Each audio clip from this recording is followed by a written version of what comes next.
hwainĩ wa ũmũthĩ rĩ tũgũkorwo tũgĩthiĩ na mbere na ibuku rĩa Ezekieli. Na tũgĩthiĩ na mbere na ibuku rĩa Ezekieli rĩ, nĩ Ezekieli 8, na nĩ tũthomete wega ũhoro wa Ezekieli 8. Ta njandĩkĩra maũndũ matatũ marĩ ciũria.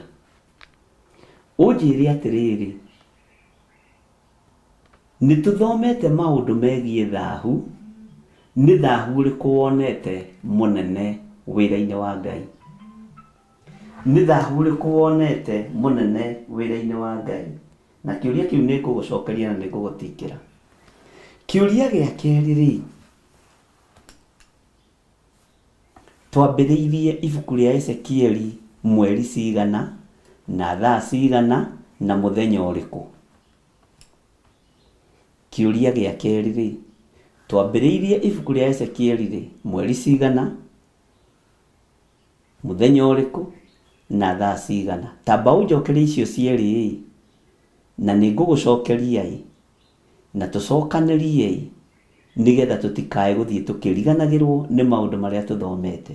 Ũguo mũthenya wa ũmũthĩ nĩ kũingĩra thĩinĩ wa ibuku rĩa Ezekieli 8, tũthiĩ na mbere na tũrĩkĩrĩrie nĩgetha Ngai witũ atũrathime. Mathaa nĩ ma hwainĩ kuma. God bless you.